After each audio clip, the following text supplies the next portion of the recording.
ఇస్రాయేలులో కరువు రావడంతో ఎలీమెలెకు అతని భార్య నయోమి అతను ఇద్దరు కుమారుల పేర్లు మహ్లోను కిల్యోను. వారు యూదా బెత్లెహేము వారైన ఎఫ్రాతీయులు. వారు మోయాబు దేశమునకు వెళ్ళి అక్కడ కాపురముండిరి. నయోమి పెనిమిటి అయిన ఎలీమెలెకు చనిపోయిన తర్వాత ఆమె ఇద్దరు కుమారులను నిలిచియుండిరి. వారు మోయాబు స్త్రీలను పెండ్లి చేసుకొనిరి. వారిలో ఒకదాని పేరు ఓర్పా, రెండవ దాని పేరు రూతు. కొద్దికాలం తర్వాత నయోమి కుమారులు కూడా చనిపోవడంతో నయోమి తన కోడళ్లతో మరింత దుర్భరమైన పరిస్థితిని ఎదుర్కొనింది. ఈ పరిస్థితిలో నయోమి తన పూర్వ గ్రామమైన బెత్లెహేముకు తిరిగి వెళ్ళాలనుకునింది. ఆమె తన కోడళ్లను వారి కుటుంబాల వద్ద ఉండి తమ సొంత జీవితాలను గడపమని సూచించింది. ఒకరు నయోమిని విడిచి తన సొంత ఇంటికి వెళ్ళిపోతే రూతు మాత్రము తన అత్తను విడిచిపెట్టలేదు.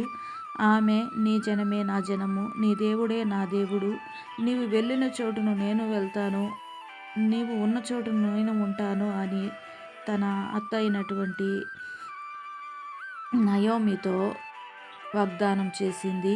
నయోమితో కలిసి బెత్లెహేముకు వచ్చేసింది.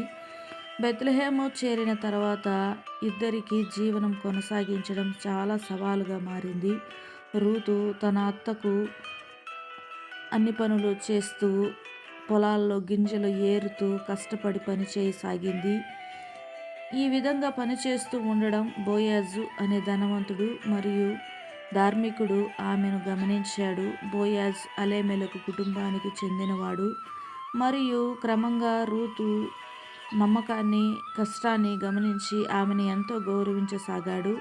నయోమి సూచనలతో రూతు బోయాజు సమక్షంలో మరింత సమీపంగా ఉంటూ తన దయను పొందే విధంగా వ్యవహరించింది. చివరికి బోయాజు ఆమెను ప్రేమించి సంతోషంగా తన భార్యగా స్వీకరించాడు.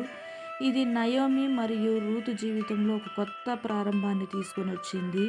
రూతు బోయాజు ద్వారా ఓబేద్ అనే కుమారుడు పుట్టాడు. ఈ పిల్లవాడు తర్వాత దావీదు రాజు వంశానికి పితామహుడుగా, యేసుక్రీస్తు వంశావళిలో ముఖ్యమైన వ్యక్తిగా నిలిచాడు.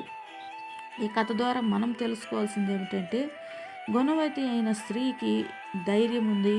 రూతు తన అత్తను విడిచిపెట్టకపోవడం ఆమెకు ఉన్న అసమానమైన ధైర్యానికి నిదర్శనం. విశ్వాసం. రూతు యెహోవాపై, నయోమి పట్ల, తన జీవితం పట్ల ఉన్న విశ్వాసం అనేక కష్టాలను అధిగమించింది. రూతు నయోమికి చేసిన సేవ ఆమెను గొప్ప స్థితికి చేరింది.